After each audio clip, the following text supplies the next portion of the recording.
Hola, hola, ¿me escuchan?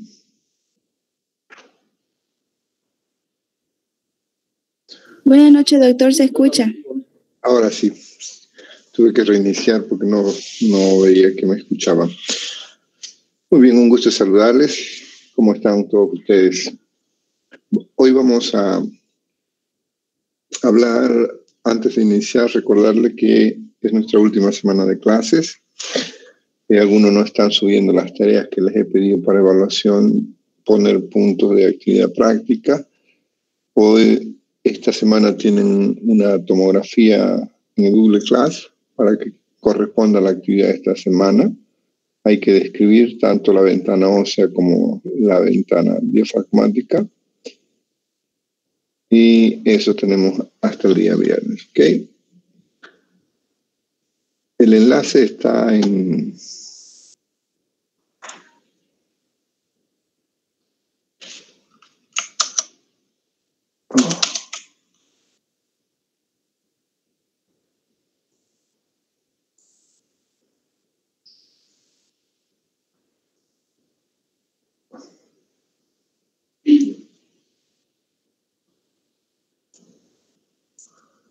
¿Se ve la pantalla?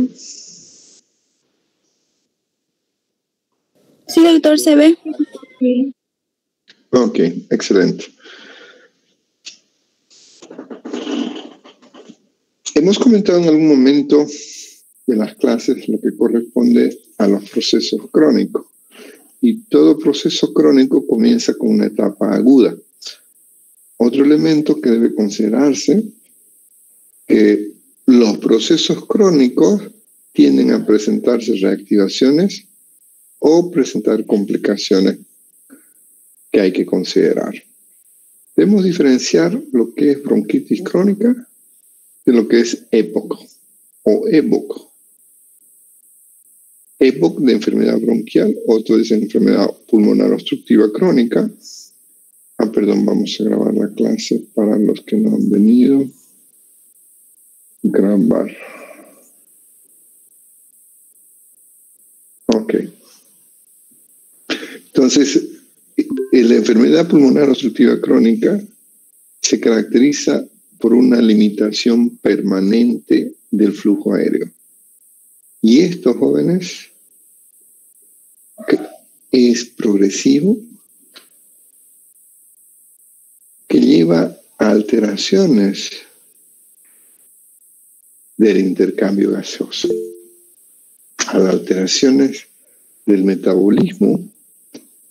Y vamos a ver que con cada reactivación, con cada reagudización del cuadro, es más complicado para el paciente.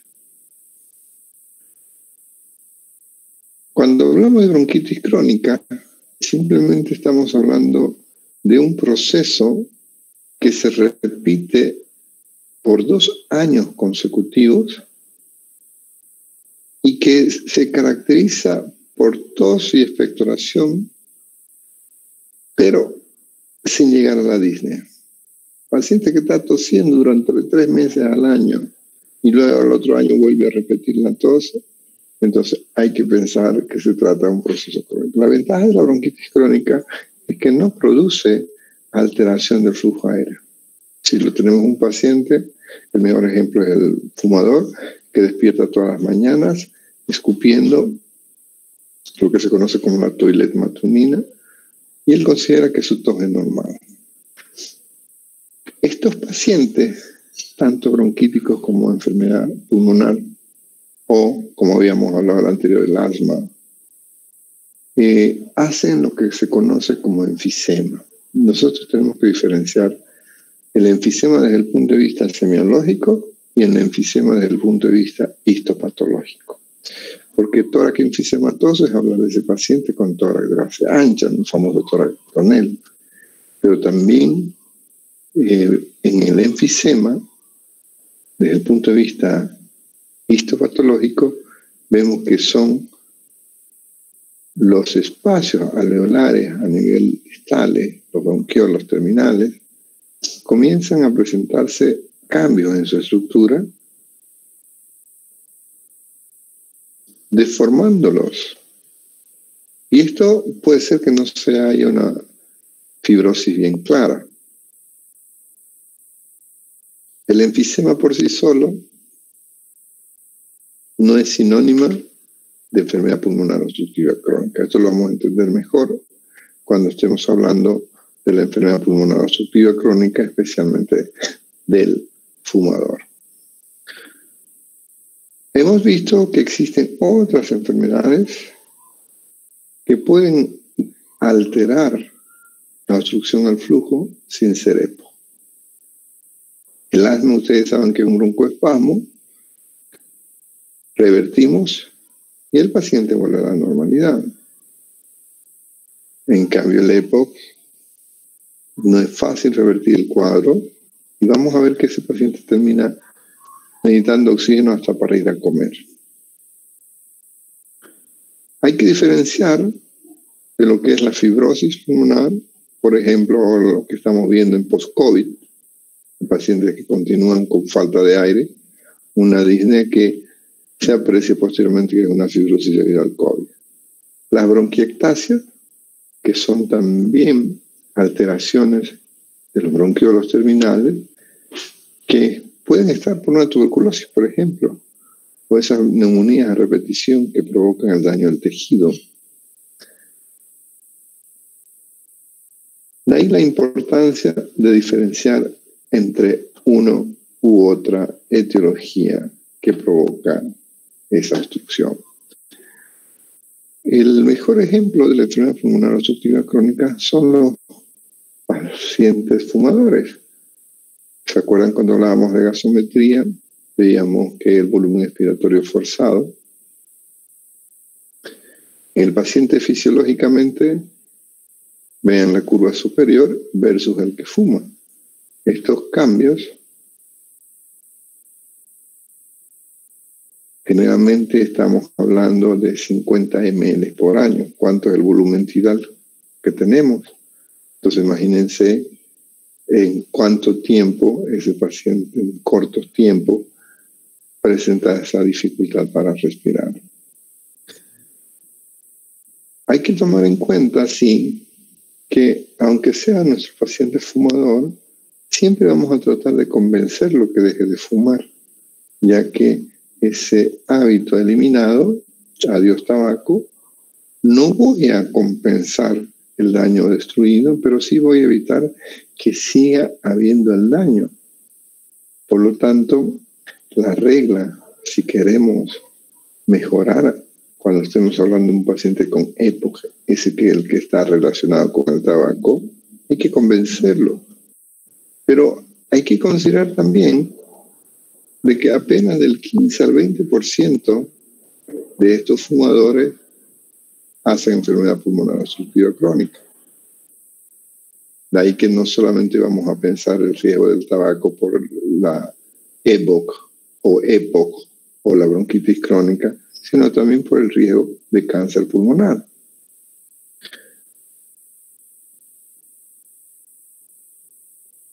Hay que tomar en cuenta que además del tabaco, se ha notado que del medio ambiente, la contaminación, está llevando hacia adelante los indicadores de morbilidad. Tomen en cuenta que así como vimos en el asma, estos procesos a repetición, ya sea por cualquiera de los antígenos que hemos comentado o de los contaminantes que actúan como un antígeno, provocan esa exposición. De ahí que estos pacientes que son alérgicos, atópicos, tienen una mayor tendencia a desarrollar la enfermedad pulmonar obstructiva crónica. De ahí que cuando estén desarrollando la hipótesis diagnóstica, y en ocasiones vas a encontrar un paciente que no fuma, pero tiene todos los criterios para EPO, hay que pensar de que pueden haber otros elementos. Por ejemplo, se ha visto que Hay una explicación genética, se veía en los pacientes que son gemelos o mellizos, que no es lo mismo, pues son en ambos, ya sea gemelos o mellizos, recuerden la diferencia, había un fenotipo relacionado en el alelo Z. Y esa característica hacía de que estos pacientes comenzaban a tener ese grado de fibrosis, de obstrucción. Como también hay que considerar que tanto el asma como los otros factores predisponentes pueden llevarnos a una enfermedad pulmonar obstructiva crónica. Otra teoría, tratando de explicar lo que ocurre con la enfermedad pulmonar obstructiva crónica, es la hipótesis de los holandeses. Ellos se encuentran de que además del factor de hiperreactividad,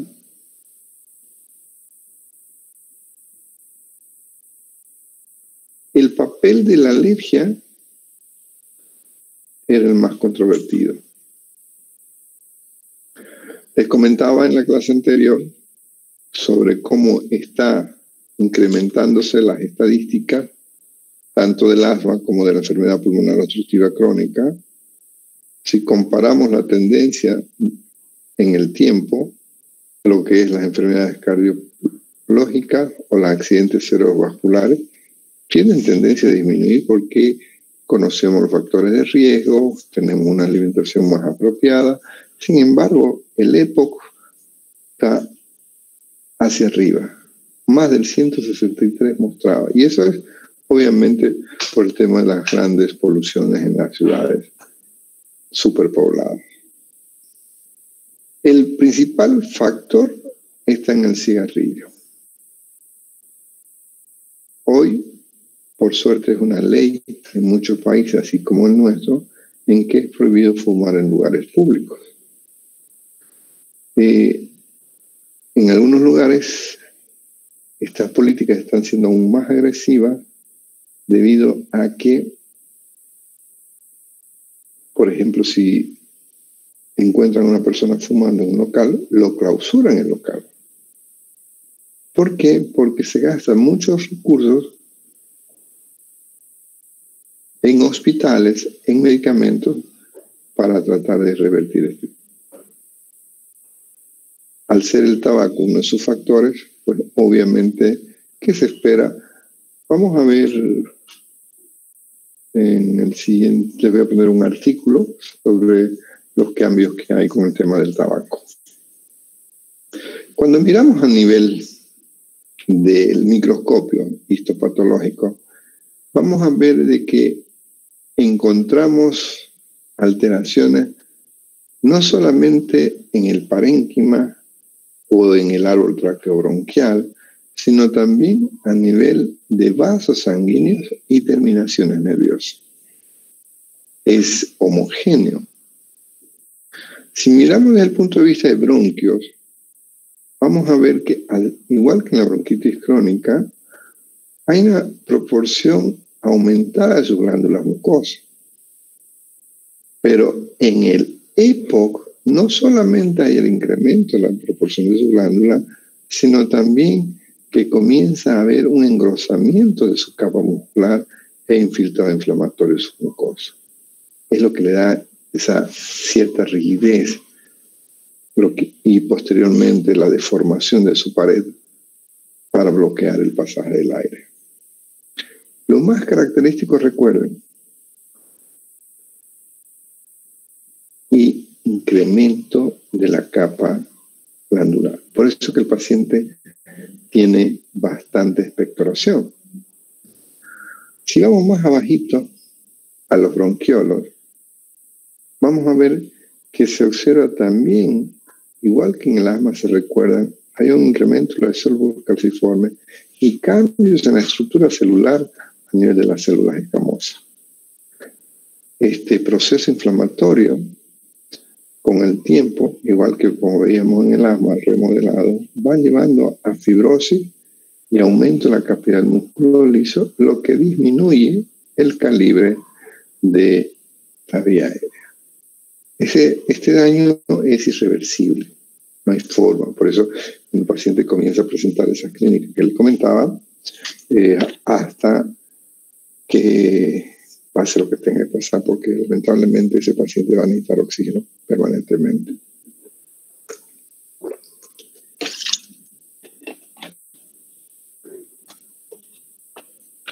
Como hay una hipoxemia marcada con el tiempo, para tratar, vamos a abrir la puerta, para tratar de compensar nuestro organismo, detectando la hipoxemia, incrementa la circulación pulmonar. Este incremento de la presión pulmonar nos lleva a una hipertensión pulmonar, como resultado final de tanta fibrosis, tanta hipoxemia, etc. Pero fíjense que no solamente es a nivel del bronquiolo o el parénquima, sino también a nivel del ácido, encontramos las alteraciones mencionadas, lo que le da su nombre a la semiología, el enfisema. Este enfisema puede ser de dos tipos, un centro ancinar o panancinar, es decir, es localizado o es generalizado. El centro ancinar es el más frecuente, el que más específico se encuentra en los pacientes fumadores. En cambio, el panlobular o panancinar, todas las estructuras en ambos campos pulmonares están comprometidas. Lo vamos a ver en las imágenes de las muestras histopatológicas. El enfisema panancinar es más típico de cuando existe el déficit de la proteína alfa-1 antitripsina.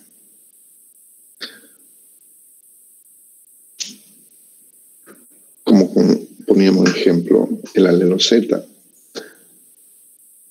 Estos pacientes, entonces, a medida que van llevando su falta de aire, su disnea, que es el que más lo va a llevar al paciente a la consulta del médico, porque él está acostumbrado a años con tos. Y no le estorba su tos, no le estorba el hiperincremento glandular, o sea, la expectoración, porque él siempre lo relaciona a lo que fuma. Sin embargo, cuando estas unidades comienzan a alterarse y ya no tenemos las características de un intercambio gaseoso apropiado, este paciente acude y va cambiando de médico en médico porque no hay alguno que le solucione de manera global. Les decía, desde el punto de vista nervioso, en las terminaciones hay una teoría que es la inflamación neurogénica. Este proceso inflamatorio va y altera las terminaciones nerviosas que conlleva a una alteración de los tejidos. Ustedes saben que las terminaciones nerviosas tienen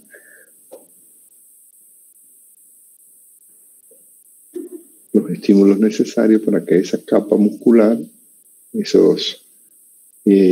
los receptores, etcétera, puedan tratar de compensar todo este proceso de falta de aire. Por lo tanto, si vemos que este proceso inflamatorio es el responsable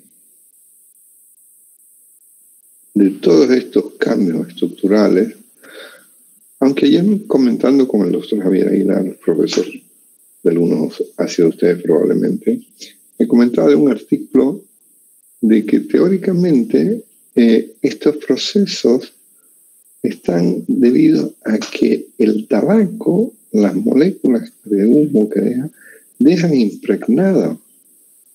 Entonces se hace un círculo de que mientras esté esta característica de proteína impactada en el epitelio, hay un circuito que se hace cíclico permanentemente. Está la proteína, el organismo la reconoce, libera todo ese proceso inflamatorio y así sucesivamente. Por lo tanto, hay que considerar que este desequilibrio que tenemos en el intercambio gaseoso es más de características de fibrosis. Si vemos desde el punto de vista etiológico, la respuesta a esos cambios celulares, no se tiene muy claro en sí cuál es el factor específico de toda esta alteración. Lo que sí se nota es que hay una reacción inflamatoria muy similar a la del asma, solo que aquí el daño principalmente está dado por la sustancia que contiene el humo del tabaco. Entonces no es solamente el alfa-1 tripsina, no es solamente este proceso de fibrosis debido a esa reacción inflamatoria, sino que ya en etapas avanzadas lo que hay que pensar es en la destrucción de la estructura normal, en la cicatrización, en esa fibrosis que hace que toda la estructura, desde la vía aérea hasta el parénquima con sus terminaciones nerviosas y vasculares, por eso que les digo que una vez que se presenta el cuadro es irreversible, ese paciente siempre va a ir empeorando. Lo vamos aliviando al alterarse su estructura, también altera su capacidad de defensa, lo que hace que estos pacientes tengan procesos infecciosos a repetición, bronquitis infecciosa, neumonía o bronconeumonía. Y eso alivia, mejora el cuadro, pero no lo revierte el cuadro de fondo. Por eso es que cuando andamos con la hipertensión pulmonar, que te lleva inclusive a un core pulmonar, es decir, que es tanta la presión que no puede vencer el disco derecho, como ya vieron en cardiología, y terminamos con un paciente que generalmente fallece por las arritmias propias de la hipoxemia. Por lo tanto, desde el punto de vista de pregunta al examen, fisiopatológicamente, ¿cuál es la característica desde el punto de vista funcional en la enfermedad pulmonar obstructiva? Va a ser esto, la disminución progresiva del flujo expiratorio. Que cada vez está más reducida su luz, cada vez está más alterada la estructura, los tapones de moco que se provocan, que se sobreinfectan, etc. Y estas anomalías, traducidas por la hipoxemia, vamos a ver que ese paciente tiende cada vez a hacer menos actividades físicas porque él nota que se cansa de todo. Comienza a buscar mecanismos de compensación como mantener el tiempo expiratorio por más tiempo, haciendo en la boca una especie de válvula, para que este intercambio pueda ser efectivo. De ahí que cuando hablamos de esa resistencia, cuando la medimos en una espirometría, vamos a ver que de inicio no va más allá del 20% de resistencia a su flujo. Por eso es que hay pacientes que necesitas convencerlos de que se están enfermando los pulmones para que deje el tabaco. Y haces pruebas especiales, como ser el lavado de nitrógeno. Bueno, esto es teórica, en nuestro medio no es fácil de ver, la curva de volumen con aire y helio. Así que por lo menos lo que tratamos de convencer es con una tomografía. En la tomografía podemos detectar, o en la espirometría, donde ya la curva de presión-volumen está alterada, y se trata de convencer al paciente la importancia de dejar de fumar. Si medimos la elasticidad pulmonar, el compliance, vamos a ver que los volúmenes altos están disminuidos. Y el comportamiento de la actividad muscular de la caja torácica va a variar si estamos frente a un centrocinar o un panancinar. Es obvio, ya que en los centrocinar, al ser área más pequeña, la distensibilidad y la presión elástica se mantienen normal en etapas iniciales. En cambio, el panancinar se lo nota más fácil. Obviamente, las lesiones son mayores, ¿no? Entonces, hay que tomar en cuenta que gracias a la espirometría vamos a poder darnos cuenta de cómo está ese volumen residual. Es decir, vemos que el paciente tiene atrapamiento, pero el intercambio es el que no está dado de manera apropiada porque no hay esa elasticidad, se va perdiendo debido a la fibrosis. En otras palabras, el pulmón se está haciendo más duro, lo cual lleva a tener tiempos más prolongados. Entonces, este paciente, al tratar de compensar, aumentando su capacidad funcional, también comienza a no querer comer. Él piensa que porque está gordo que se cansa. Y con el tiempo vemos que son demasiado bajo de peso, desnutridos, porque consideran que hasta el comer, el aumentar de peso es lo que lo está perjudicando. Y sin embargo, simplemente el conflicto es debido a que no tenemos una mejoría de la oxigenación.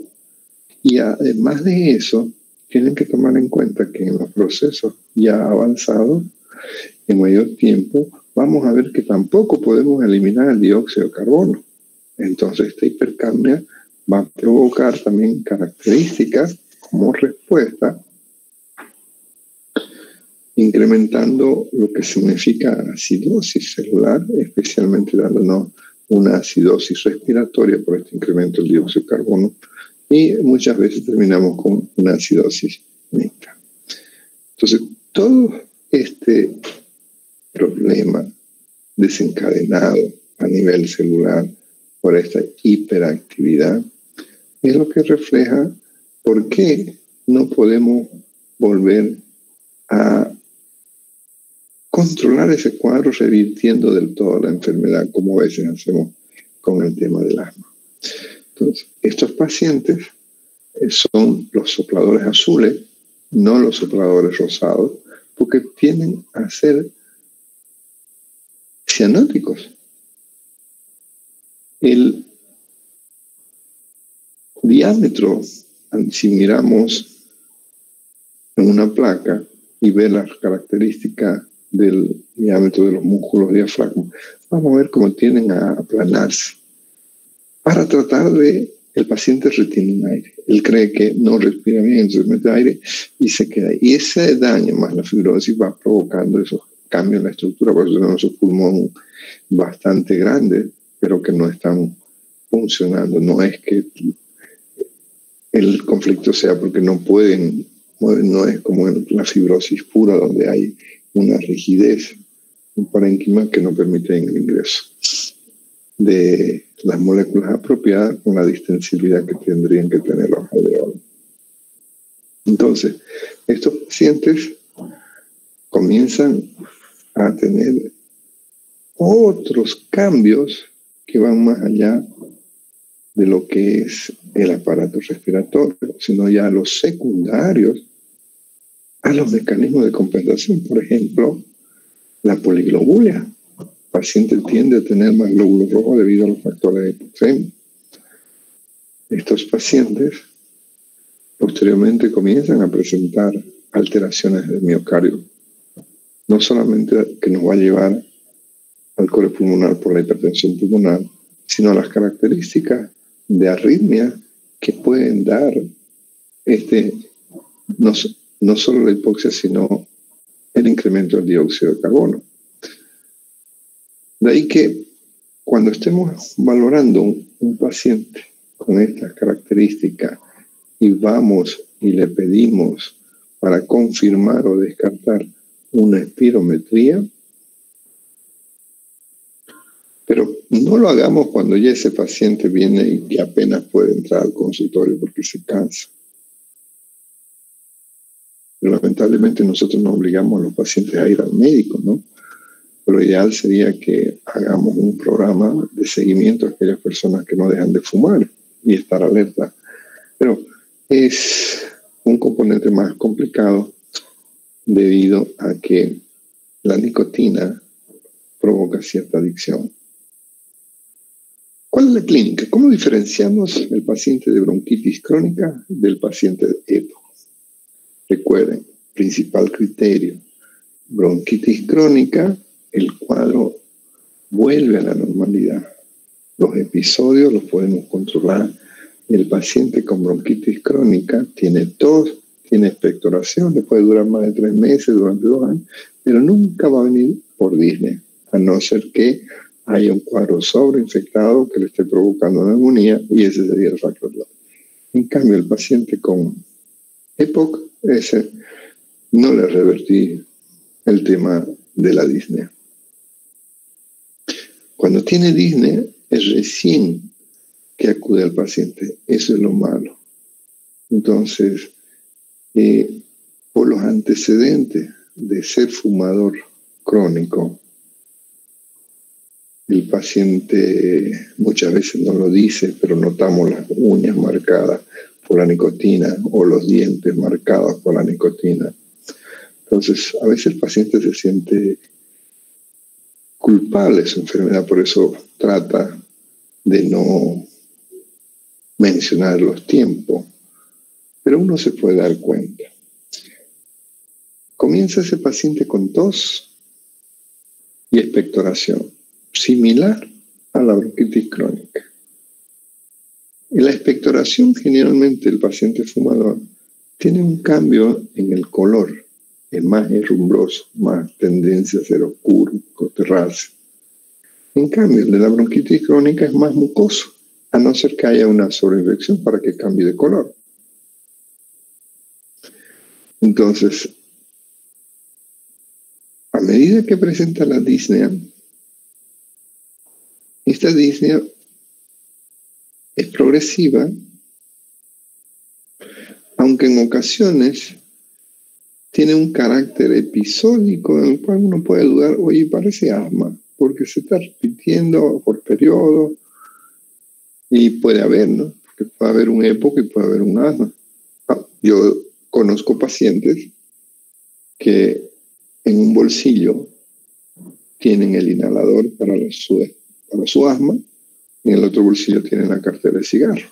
Es más fuerte el vicio de la nicotina, no es vicio, sino la adicción del cuerpo hacia la nicotina. Hay que considerar que estos pacientes rara vez presentan procesos febriles. Cuando presentan, pues sospechen la complicación de un cuadro sobreagregado. Hay que considerar en el examen físico la valoración del momento en que estamos hablando. Vamos mirándole las manos, vamos viendo si ya tiene acropaquia, si ya tiene dedos en palillo de tambor, lo que nos muestra la evolución de la enfermedad, el tiempo, la cronicidad. Cuando ponemos el estetoscopio, al haber hipersecreción, vamos a encontrar estertores. Recuerden que los estertores son secos y húmedos, roncus y sibilancias, crepitación. Estos pacientes tenemos una mezcla, dependiendo del momento de la enfermedad, dependiendo de la extensión de su enfermedad. Y vamos a ver que con el tiempo, mientras más avanzado, hay disminución del volumen del murmullo vesicular, pasaje de aire dentro del órgano, porque hay cierto atrapamiento y no tiene su músculo la misma fuerza. Es posible que estos pacientes puedan tener hemoptisis, pero no tan habitual. Si se presenta, hay que pensar más en otro tipo de enfermedad. Cuando hacemos la palpación de las vibraciones vocales, piense que está un tórax enfisемatoso, grandote, pero no hay muchas vibraciones que se transmiten. No es porque esté el espacio ocupado, sino que no hay la fuerza suficiente para que haya ese intercambio de flujos. Vamos a ver que a medida que avanza el proceso, vamos a ver que el paciente casi ya no mueve el tórax con los movimientos respiratorios, más hay movimiento abdominal. Esto es cuando ya tenemos una respiración paradojal, signo de Hover, debido a la pérdida de fuerza de ese músculo diafragma. Cuando hay la sospecha, doctor, ¿sabe que estoy tosiendo? ¿Fuma usted? Sí, fumo. No lo ponemos lenguaje corporal negativo, ¿no? Ya sabemos que va a ser más difícil que una bronquitis crónica. Por lo tanto, vamos a pedirle una espirometría, le vamos a pedirle una gasometría y le vamos a pedir una tomografía. Recordando que la gasometría, los cambios, especialmente con el pH, especialmente el incremento del dióxido de carbono, va a ser en etapas avanzadas, no en etapas iniciales. Podemos tener los valores gasométricos normales. A medida que avanza, encontramos la hipoxemia, esa PaO2 que empieza a estar reducida, y la espirometría, el principal valor que vamos a ir a ver es que hay una alteración desde el punto de vista obstructivo, donde francamente se nota que el volumen expiratorio forzado del primer segundo está bastante disminuido, igual que el cociente del volumen expiratorio del primer segundo relacionado con el flujo de su capacidad vital. La interpretación, la edad, no tanto la edad de la persona, sino la edad en que viene fumando. Vamos a ver que estas curvas no son difíciles de interpretar, porque nos vamos a basar en las características de las mediciones. Y vamos a ver, por ejemplo, si miramos la curva del volumen expiratorio forzado, cómo podemos diferenciar entre aquellos que no son EPOC o que son EPOC.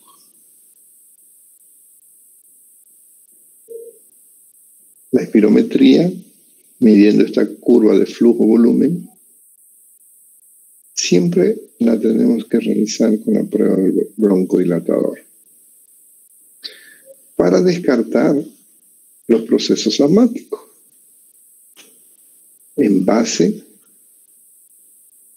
a cuánto en porcentaje mejoro su capacidad respiratoria.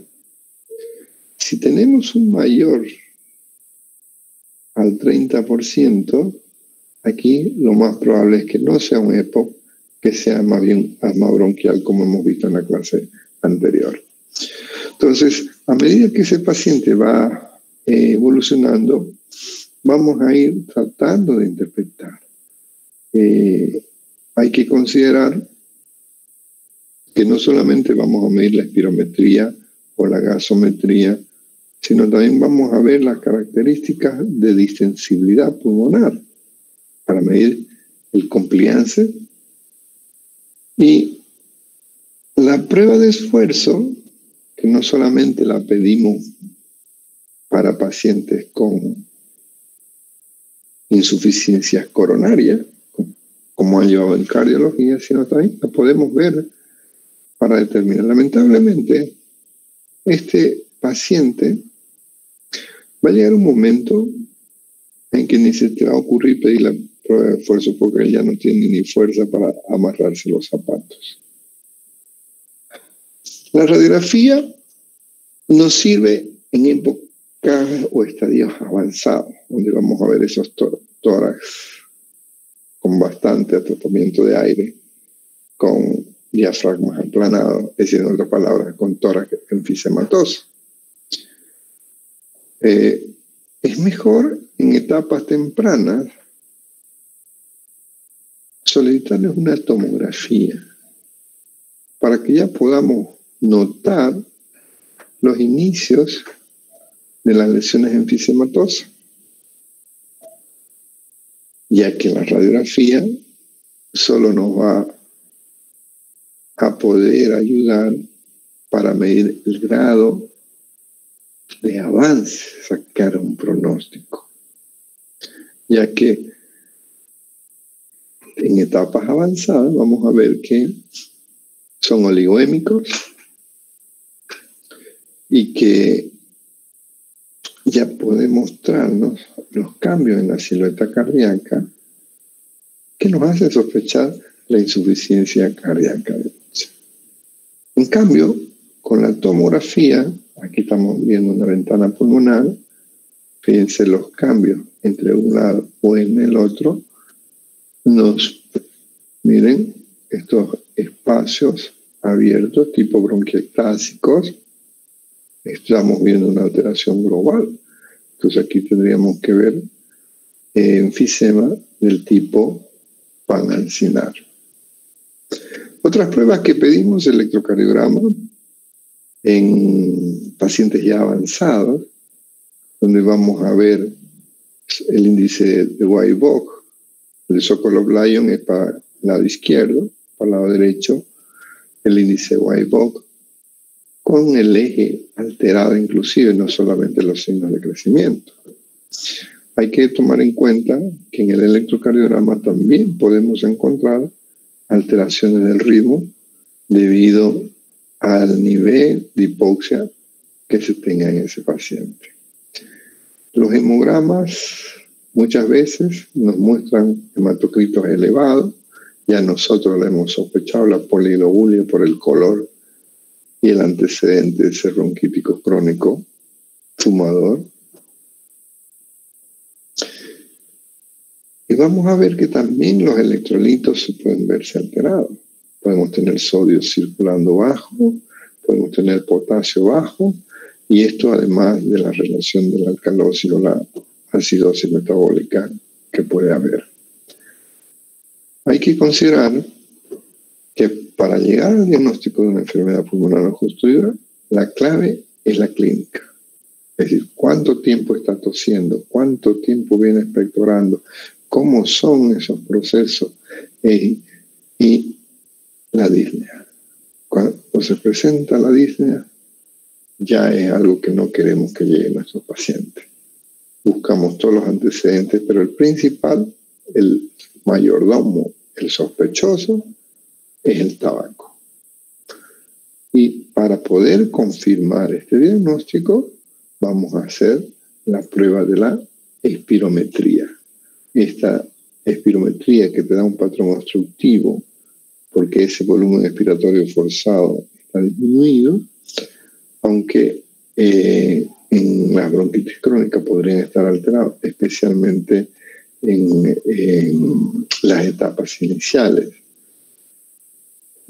Para Si llegara a la conclusión de que es un enfisema, deberíamos hacer una biopsia. Pero imagínense, una biopsia significa pulmón abierto, no se justifica cuando hay otros indicadores que te están sugiriendo. Desde el punto de vista de la clínica, podemos también clasificar el grado del paciente. ¿Qué tan grave está? ¿Qué otras enfermedades tiene?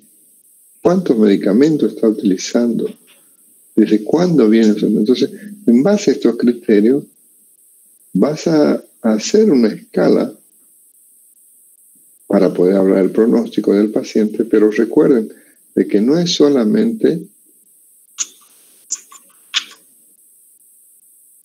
los factores determinantes, la clínica, sino también vas a tener que usar una espirometría.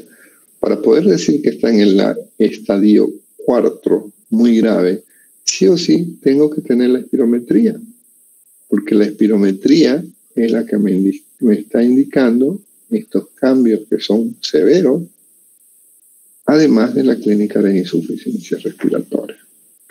De ahí que, en base a esas características de evolución o de comportamiento clínico, tratamos de escoger nuestro esquema de tratamiento. Pero por favor recuerden, este paciente ya viene utilizando medicamentos. Por lo tanto, y no está mejorando, lo primero que deben preguntarse es, señor o señora, ¿dejó de fumar? Porque de nada sirve que le estemos dando todos estos productos si el proceso que activa esa reacción inflamatoria está presente. El mejor tratamiento para estos pacientes es el oxígeno. Estos pacientes llegan momentos jóvenes en que hasta para almorzar tienen que usar oxígeno. Viven con el oxígeno en la espalda. Porque es lo único que logra disminuir la mortalidad. Pero llega un momento, especialmente cuando estás con ya la hipertensión pulmonar, donde hay todos esos daños, fibrosis, que por más que le pongas intubado con ventilación, y van a ver ustedes que muchos de estos pacientes con EPOC llegan al hospital por insuficiencia respiratoria, pero no tanto por la hipoxia, sino por la hipercapnia.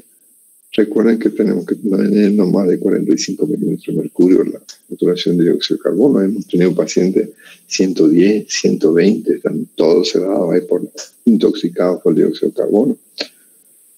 Y la ventilación es lo único que decimos, entre comillas, lava los pulmones para sacar ese dióxido de carbono.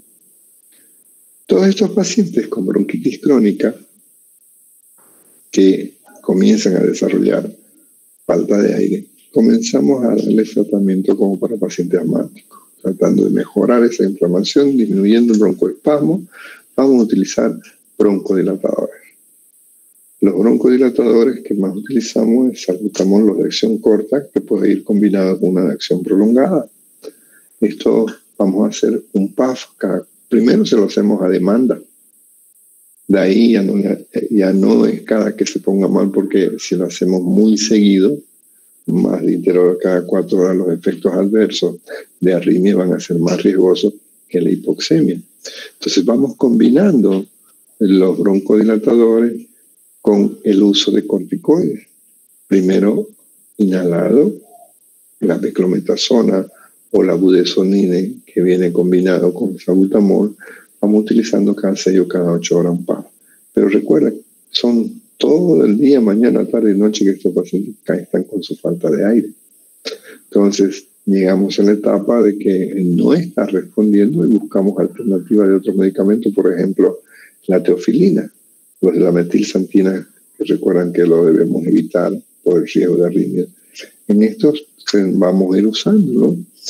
Generalmente utilizamos comprimidos de 300 miligramos AP y vamos dando una tercera parte cada 8 horas. Todo depende. Cuando están en las fases de reagudización de hipoxemia marcada, pues en estos pacientes tratamos de combinar el oxígeno con la nebulización para tratar de aliviar, y usamos corticoides pero a dosis media, porque son pacientes que vienen utilizando, ya no usamos con dosis plenas, sino usamos dosis media. Pero por favor recuerden, no se desesperen tratando de aumentar dosis. Lamentablemente, cuando el cuadro está de moderado a avanzado, es muy poco lo que se puede hacer con nebulizaciones. Entonces, no esperemos esos cambios a los 15 minutos, a los 30 minutos, como vemos en los pacientes asmáticos cuando el cuadro está revirtiendo. De ahí que siempre vean el momento en el que está viniendo el paciente. En etapas más avanzadas, donde no nos está respondiendo a los anticolinérgicos o a los agonistas, en otras palabras, a los broncodilatadores, ya sean solos o combinados, empezamos a usar corticoides por vía oral. Generalmente vamos con 20, 40, a veces hasta 60 miligramos de prednisona, y no hace falta tratar de elevar las dosis porque no está respondiendo. Lo ideal es quedarse con dosis, como en el asma, dosis bajas, 5 miligramos por día, digamos, en las etapas de intercrisis. Y asociado, cuando comenzamos a detectar manifestaciones de hipertensión pulmonar, vamos a tener que utilizar medicamentos. Uno de los que se muestra efectividad es el sildenafil, el que lo conocimos en farmacología para la disfunción eréctil, el famoso Viagra. Por eso es que los jugadores, cuando van a La Paz, utilizan estos antihipertensivos a nivel pulmonar. Mejora, ayudan. Tenemos que utilizar 25, 50 o 100 miligramos fraccionados en 12 horas. En todo paciente con bronquitis crónica o con EPOC, debemos estar alertas al tema de las sobreinfecciones. Entonces, generalmente estos pacientes hacen procesos de reactivación reactivado por un cuadro infeccioso. Entonces vamos a utilizar antibióticos del grupo de los beta-lactámicos. Si el paciente no está con signos de sepsis y no tiene criterio de hospitalización, podemos usar por vía oral, como hemos visto en la bronquitis, el mismo protocolo que cuando vamos a usar antibióticos. Pero como estos pacientes tienen una comorbilidad, conviene utilizar de espectros ampliados. Por ejemplo, ya no amoxicilina pura, sino usaré con ácido clavulánico. Amoxicilina con ácido clavulánico puedo usarla de acción prolongada cada 12 horas o puedo hacerla común cada 8 horas. Puedo combinar con una quinolona o usar una quinolona sola, por ejemplo, la levofloxacina, 500 miligramos una vez al día, o la ciprofloxacina, 500 cada 12 horas. O va muy bien también el grupo de los sulfametoxazol o cotrimoxazol, trimetropin, el famoso Bacterol. Entonces, todo depende de qué tipo de proceso esté presente. En cuanto a las sobreinfecciones, son muy repetitivas y hay que pensar en la posibilidad de una resistencia. Entonces, cuando no mejoran esos cuadros infecciosos, hay que hacer cultivos para ver si no estamos frente a alguna cepa resistente. Estos pacientes van perdiendo fuerza para expectorar, no como el bronquítico crónico que se puede expectorar y sacar su propio flema. El paciente con EPOC, perdiendo fuerza, no tiene esa capacidad de expectorar, de ahí que empezamos a usar mucolíticos. Generalmente el mejor mucolítico es el agua, pero por bronquítico crónico. En cambio, este paciente con EPOC, donde ya está manifestando falla cardíaca, debo tener cuidado también con el agua, entonces no debo darle mucho. Y hay alternativas como el fluimicil o la N-acetilcisteína. Lo podemos utilizar en nebulizaciones, lo podemos utilizar en jarabe como refresco, un sobrecito cada 8 horas. Y esto le va a ayudar al paciente. Otro elemento que tiene es que tiene un efecto inmunomodulador. Por eso es que se la utiliza también en otras indicaciones como ustedes han aprendido en farmacología. Por lo tanto, para terminar, jóvenes, bronquítico crónico parecido al EPOC por la tos y la expectoración, pero se diferencia del EPOC el hecho que la bronquitis tiene procesos que se remiten.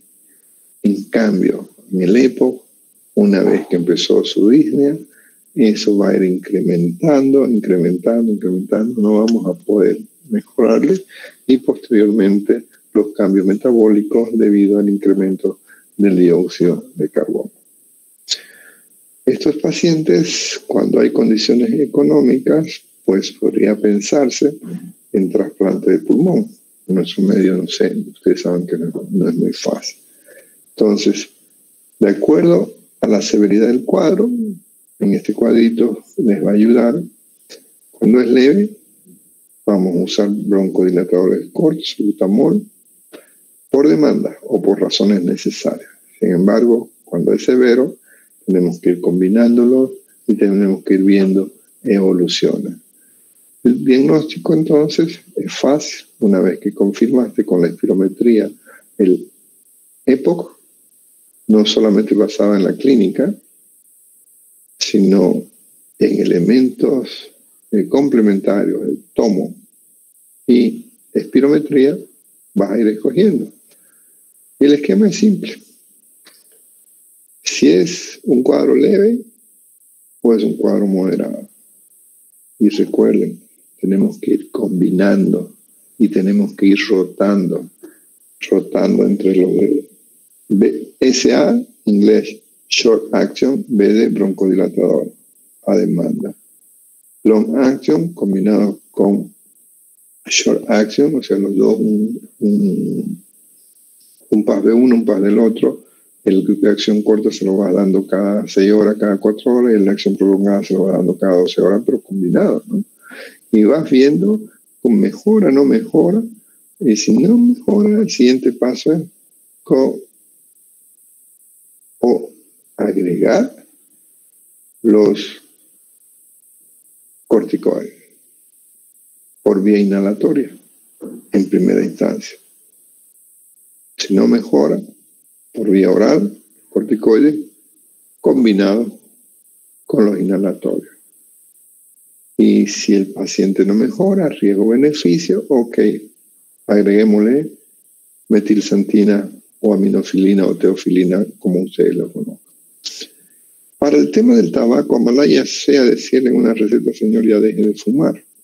En ocasiones no es tan simple, necesitamos apoyo psiquiátrico, psicológico, multidisciplinario.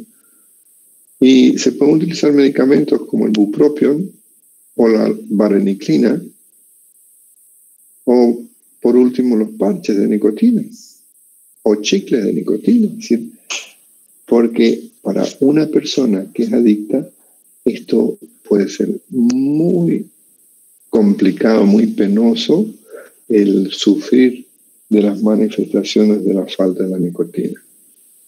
Pero al final, el éxito es dejar de fumar. Pero no se sientan incómodos si el paciente no responde como ustedes quisieran, porque todo depende del tiempo de avance de la enfermedad. ¿Alguna pregunta?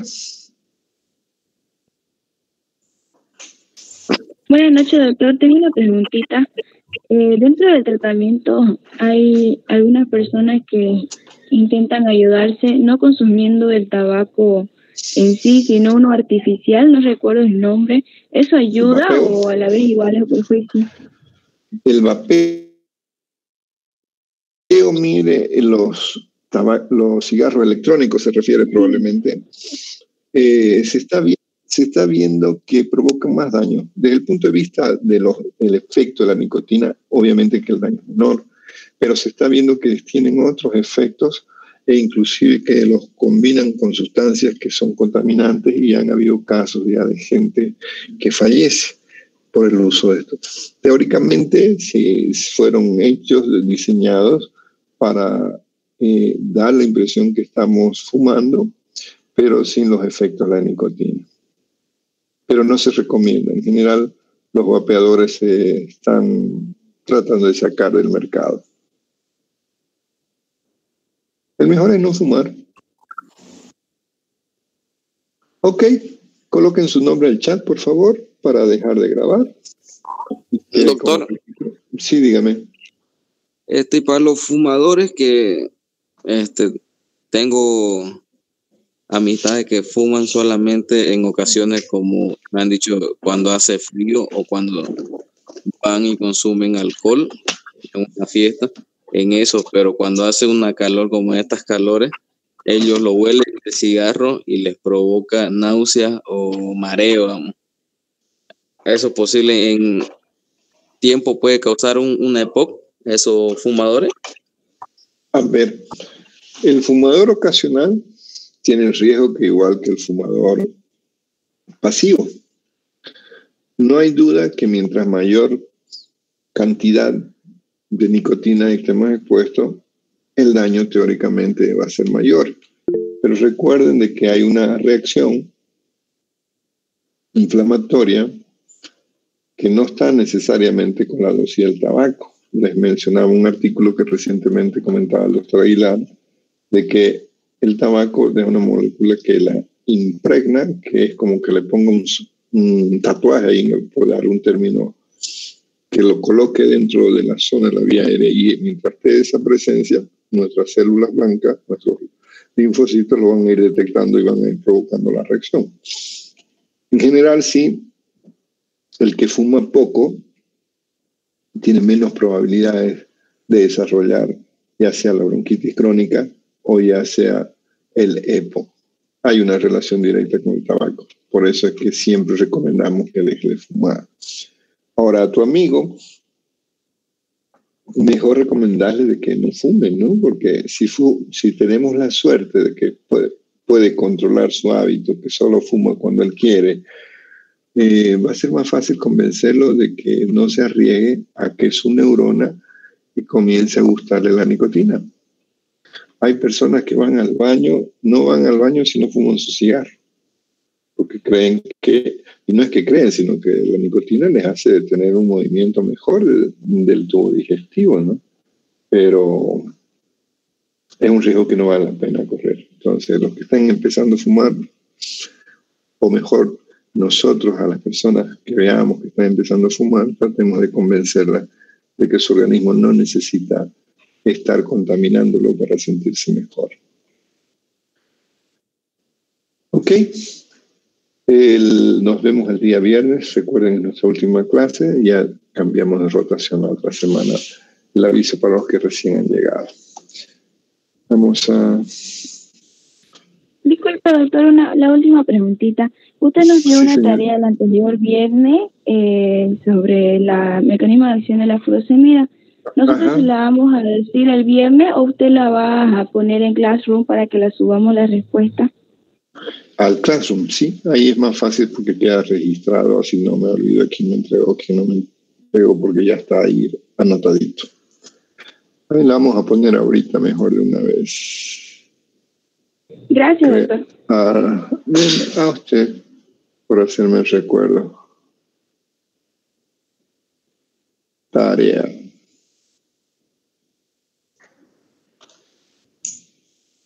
Mecanismo. No, pero esa era para...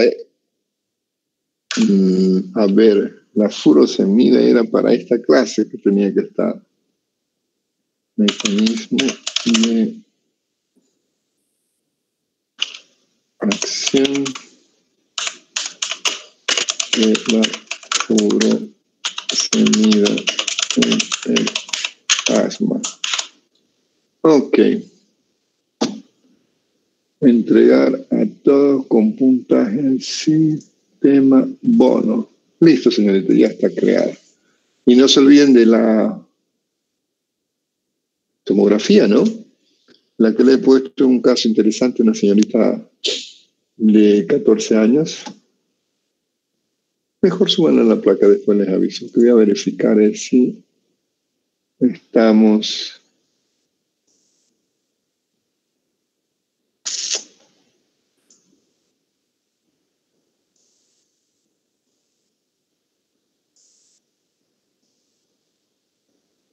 Ok, ¿preguntas?